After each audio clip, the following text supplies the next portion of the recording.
দেখো বন্ধুরা, চলে এসেছি তাজ কিচেনে। আজকে বানিয়ে দেখাবো খুব সহজে গোবিন্দভোগ চাল দিয়ে চিকেন বিরিয়ানি রেসিপি। আর রেসিপিটা এত সহজে বানানো যায়, তার থেকে বড় কথা এতটা কম সময়ের মধ্যে বানাবো। খুব 30 থেকে 35 মিনিট, খুব বেশি হলেও 40 মিনিটের মধ্যে বিরিয়ানি বানানো হবে। এটা কিন্তু অসম্ভব মনে হয় যে না, এই 40 মিনিটের মধ্যে কেউ বিরিয়ানি বানানো যায়। একটা ভাত হওয়ার সময় 30 থেকে 35 মিনিট। তো দেখুন কিভাবে কত সহজে এটা বানিয়ে নিতে পারি। তো এখানে আমি 1.5 কাপ গোবিন্দভোগ চাল নিয়েছি। আর গোবিন্দভোগ চালটাকে ভালো করে ধুয়ে নেব, যে চালের মধ্যে কিন্তু অনেকটা পরিমাণে ময়লা থাকে। তো সেই জন্য এখানে 3 থেকে 4 বার ভালো করে একটু ধুয়ে নিতে হবে। ধুয়ে নিয়ে যতক্ষণ না পরিষ্কার জল হচ্ছে সেই পর্যন্ত আমরা ধুয়ে নেব। সেটা 2 থেকে 3 বারও হতে পারে, 4 বারও হতে পারে। তো এইভাবে ভালো করে ধুয়ে নেব। ধুয়ে নেওয়ার পরে এটাকে আমি জল ছড়িয়ে শুকনো করে রেখে দেবো। একদমই ভিজিয়ে রাখার চেষ্টা করবেন না, তাহলে চালটা ভেঙে যাওয়ার সম্ভাবনা থাকে। গোবিন্দভোগ চাল খুব নরম হয়। আর এখানে আমি কিছুটা মাংস নিয়েছি, আর মাংসের পিসগুলো দেখুন খুব ছোট ছোট করে টুকরো করে নিয়েছি।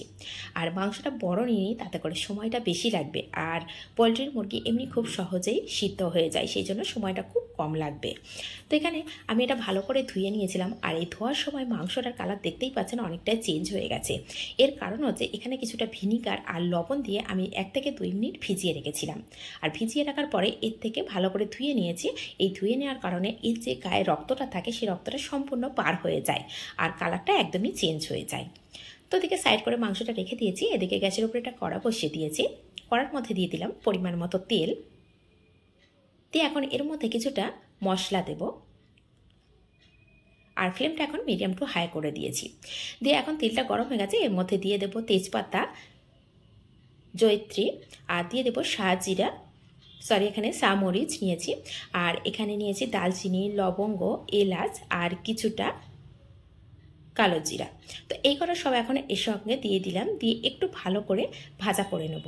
আর এই ভাজাটা কয়েক সেকেন্ড, খুব বেশি টাইম ধরে ভাজবো না, তাহলে যেন একদম কালার চেঞ্জ না হয়। 2 থেকে 3 সেকেন্ড মতো ভাজা করার পরেই সঙ্গে সঙ্গে এটাকে আমি পেঁয়াজটা দিয়ে দেব। এতে করে যে মশলাটা আগে দিলাম সেই মশলাগুলো একদমই পুড়ে যাবে না। আর দেখুন কোনো তেজপাতার কালার একদমই চেঞ্জ হয়নি। যেহেতু ফ্লেমটা মিডিয়াম টু হাই আমি রেখেছিলাম, তারপরেও কোনো কালার চেঞ্জ হয়নি, তাহলে বুঝতে পারছেন যে দেওয়ার কয়েক সেকেন্ডের মধ্যেই আমি পেঁয়াজটাকে দিয়ে দিয়েছি। আর এখন পেঁয়াজটা আমি কোনো কালার চেঞ্জ করছি না, এতে করে কালারটা চেঞ্জ করব না। আর এখানে দিয়ে দিলাম আদা রসুনের পেস্ট। যদি পেঁয়াজের কালারটা বেশি চেঞ্জ করতে যায়, সেক্ষেত্রে মশলাটা পুড়ে যাওয়ার সম্ভাবনা থাকবে। সেই জন্য আমি পেঁয়াজটাকে একদমই কোনো কালার চেঞ্জ করলাম না। তো এখানে যে মাংসটা আগে থেকে ধুয়ে রেখেছিলাম, এই মশলাটা কষাতে কষাতে মাংসটাকেও দিয়ে দেবো। দিয়ে আদা রসুন আর যে মশলাগুলো দিয়েছি এর সঙ্গে মাংসটাকে খুব ভালো করে কষে নেব। আর এই সময়টা কিন্তু খুব কম সময়ে লাগে। এটা আমি 2 থেকে 3 মিনিট কষিয়ে নিয়েছি। এইভাবে সময় ধরে, খুব সময় না, 2 থেকে 3 মিনিট এইভাবে কষিয়ে নেব। আর এর মধ্যে একটু জলও থাকে, মুরগি মাংস দেওয়ার সাথে সাথে কিন্তু জল ছাড়তে শুরু করে। তো এখানে দিয়ে দিলাম পরিমাণ মতো লবণ। লবণ দেওয়ার পরে এটাকে আবারও ভালো করে একটু কষিয়ে নিচ্ছি। কষিয়ে নেওয়ার পরে এটাকে আমি ঢাকা দিয়ে দেবো। আর এটা ঢাকা দেওয়ার পরে যে মুরগির মাংস থেকে হালকা একটু জল ছাড়তে শুরু করবে, সেই জলের মধ্যেই এটা কিন্তু অনেকটাই রান্না হয়ে যাবে বা সিদ্ধ হয়ে যাবে। তো এটাকে আবারও 1 থেকে 2 মিনিটের মধ্যে ঢাকাটা খুলে দেখাচ্ছি। দেখুন এর মধ্যে যে জলটা বার হয়েছিল, জলটা কিন্তু একদম শুকনো হয়ে গেছে আর একদম তেলের উপরে হয়ে গেছে মাংসগুলো। দিয়ে আবার একটু ভালো করে এইভাবে কষে নিচ্ছি। আর মুরগির মাংস সবসময় যত ভালো কষানো হবে ততটাই কিন্তু টেস্ট বেশি হয়, নাহলে মুরগির মাংস এমনি একটা গন্ধ লাগে। যদি কষানো ভালো হয় সেক্ষেত্রে ভীষণ টেস্টি হয়। এখানে একটু লঙ্কাটা দিয়ে দিলাম আমি একটু ঝাল আনার জন্য। তো এখানে 1/2 চামচ দিয়েছি। আর এর মধ্যে আমি ব্যবহার করবো 2টো কাঁচা লঙ্কা।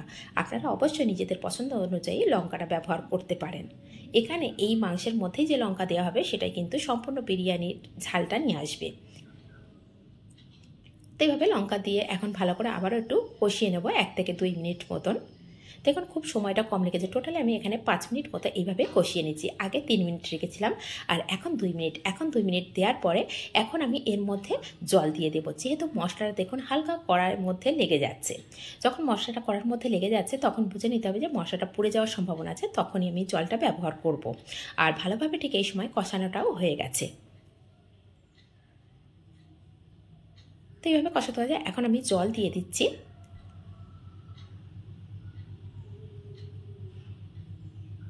জল দিয়ে এটাকে আমি সিদ্ধ হতে দেব আরও 5 থেকে 7 মিনিট। তো তো এটা সম্পূর্ণ কিন্তু সিদ্ধ হবে না, এখানে আরও সিদ্ধ হওয়ার জন্য আমি আরও জল ব্যবহার করব, সেটা তখনই বলে দেবো। খুব অল্প পরিমাণে হাফ কাপ মতন আমি জল দিয়েছি। জল দিয়ে এদিকে এটা সিদ্ধ হচ্ছে, ততক্ষণ আমি এদিকে দুটো আলু ভালো করে কেটে নিয়েছিলাম, সেই আলু দুটোকে 4 পিস করে ভাজা করে নিচ্ছি। এদিকে আমি বিরিয়ানিতে যেটা দেবো সেটা রেডি করে নেব। তো এখানে আমি প্রথমে 2 চামচ পাউডার দুধ নিয়েছিলাম, আর একটু গরম জল নিয়েছিলাম, আর হাফ চামচ চিনি নিয়েছিলাম। এখন দিয়ে দেবো বিরিয়ানির জন্য যে ফ্লেভারটা আসবে মিঠা আতর, সেটা দিয়ে দিলাম। আর এখানে একটু কেশর দিয়ে দিলাম, আর কেশরটা আমার কাছে ভীষণ কম আছে, সেজন্য অল্প পরিমাণে দিয়েছি। কালারটা খুব একটা ভালো আসবে না বলে এখানে আমি একটু কালার ব্যবহার করব।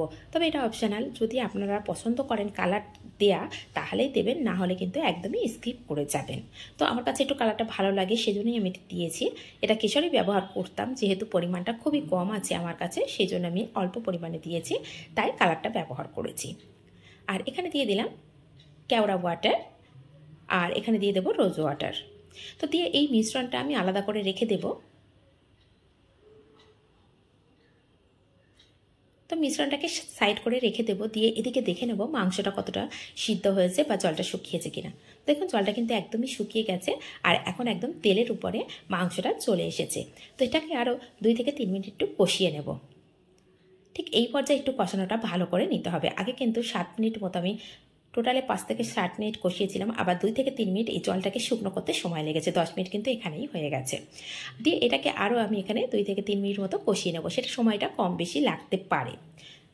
যদি গ্যাসের ফ্লেমটা একটু হাই রাখেন সেক্ষেত্রে একদম কম সময় লাগতে পারে, 1 থেকে 2 মিনিটের মধ্যেই সিদ্ধ হয়ে যাবে। তো এখন আমি ফ্লেমটাকে মিডিয়ামে রেখেছি। আর এখানে বলে রাখি, আগে যখন আমি জলটা দিয়েছিলাম তখন ফ্লেমটা মিডিয়ামে রেখেছিলাম, মিডিয়াম টু একদম লো করে দিয়েছিলাম। তখন যে আলুগুলো আমি ভাজা করে রেখেছি সেই আলু 4 পিসটা এখানে দিয়ে দিলাম। দিয়ে দেখুন এই তেলের মধ্যে কিছুক্ষণ রাখলে এর কালারটার টেস্টটা অনেকটাই বেড়ে যাবে। ঠিক এই পর্যায়ে আমি এখন দিয়ে দেব যে আগে থেকে ধুয়ে রেখেছিলাম চাল, সেই চালটাকে দিয়ে দেব, গোবিন্দভোগ চাল। সেটা কিন্তু অনেকটাই শুকনো করে রেখেছিলাম। দেখুন একদম জল নেই এর মধ্যে, এটা একদমই শুকনো ঝরঝরে আছে। তো এই চালটাকে দিয়ে একটু সব সাইডে দিয়ে দিলাম। তো টোটালে মুরগির মাংসটা আমার 15 মিনিট মতো সময় লেগেছে। তো মুরগির মাংস এই 15 মিনিটের মধ্যেই জল অল্প দিয়ে এখানে ভালো করে একটু কষে নিতে হবে। কষে নিলেই কিন্তু মশলার এখানে চিকেনের গন্ধটা একদমই থাকবে না। তো এখানে আমি 1.5 কাপ গোবিন্দভোগ চাল নিয়েছিলাম, তার জন্য আমি এখানে 3 কাপ জল ব্যবহার করছি। সবসময় চেষ্টা করবেন যে পরিমাণে চাল নেবেন তার ডবল জল দেওয়ার জন্য, এতে করে একদম পারফেক্ট হবে। আর আমি এখানে জলটা গরম জল নিয়েছিলাম, নিয়ে ফ্লেমটা কিন্তু একদমই হাই রেখেছি। আর যেহেতু আলুটা আমি যখন ভাজা করেছিলাম তখন আমি লবণ দিইনি, আর এখানে চাল দিলাম তার পরিমাণ মতন আমি এখানে লবণটা ব্যবহার করেছি। আর এখানে দিয়ে দিলাম বিরিয়ানির মশলা। এই বিরিয়ানির মশলাটা এখনই ব্যবহার করলাম। দেখুন এতটা সহজভাবে বিরিয়ানিটা রেডি করে নিতে পারছি। নিয়ে এখন ঢাকনাটা দেব, দিয়ে আমি ফ্লেমটা হাই দেব।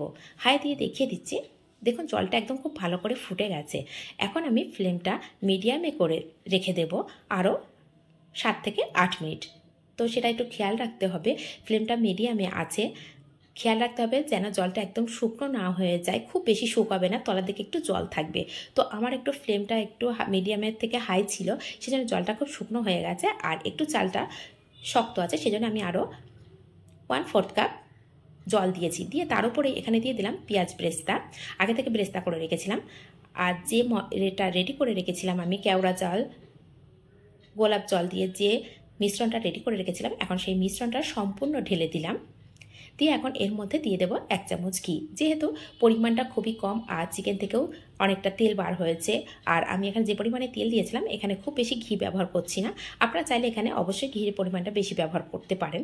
তো এখানে আমি খুব কম পরিমাণে ঘি ব্যবহার করেছি। এখন ঢাকনাটা দিয়ে দেবো, আর এই ঢাকনার যে ছিদ্রটা আছে না, এই ছিদ্রটা একটু ভালো করে বন্ধ করে দেবো একটা কাগজ দিয়ে। দিয়ে এই পর্যায়ে ফ্লেমটা একদম লো করে দিয়েছি, আর এখানে তলায় একটা তাওয়া বসিয়ে দিয়েছি। দিয়ে এটাকে আরও 5 থেকে 7 মিনিট দমে রাখবো।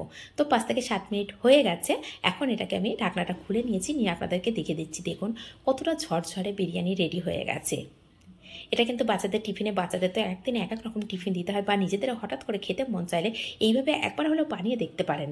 আর যদি এইভাবে বানান অবশ্যই কমেন্ট করতে কিন্তু ভুলবেন না। কেমন হয়েছে রেসিপিটা অবশ্যই কমেন্ট করে জানাবেন। আর যদি রেসিপিটা একটু হলেও আপনাদের ভালো লেগে থাকে তাহলে লাইক করবেন, শেয়ার করবেন নিজেদের মানুষের কাছে। তো দেখুন এখানে এখন আমি সার্ভ করে দেখিয়ে দিচ্ছি। প্রথমে একটা আলু দিয়েছি, কিছুটা চিকেন দিয়েছি, আর আমি যখন বিরিয়ানিটা সার্ভ করছি তখন দেখেই বুঝতে পারছেন কতটা ঝরঝরে হয়েছে। সেই জন্য পারফেক্ট জলের মাপটা কিন্তু একটু প্রয়োজন। পারফেক্ট জলের মাপ যদি হয় তাহলে কিন্তু খুব সুন্দর ঝরঝরে হবে। তাহলে রেসিপিটা কেমন লাগলো? যদি ভালো লাগে তাহলে প্লিজ আমার পাশে থাকবেন একটা সাবস্ক্রাইব করে। যখনই কোনো নিত্য নতুন রেসিপি আপলোড করব সবার আগে পৌঁছে যাবে আপনার কাছে। আর দেখুন আলুটা কতটা সুন্দর সিদ্ধ হয়ে গেছে, আর চিকেনটাকেও আমি হাতে নিয়ে দেখে দিচ্ছি কত সুন্দর সিদ্ধ হয়ে গেছে। যেহেতু চিকেন তো পোলট্রি চিকেন এখন খুব সহজেই সিদ্ধ হয়ে যায়, আর এখানে 30 থেকে 35 মিনিট সময়ের মধ্যে যথেষ্ট সিদ্ধ হয়ে যায়। আর গোবিন্দভোগ চাল যেহেতু খুব কম সময়ের মধ্যে সিদ্ধ হয়, সেই জন্য 15 থেকে 20 মিনিটের মধ্যেই সিদ্ধ হয়ে যাবে। তাহলে আজ এই পর্যন্ত, আবার আসবো অন্য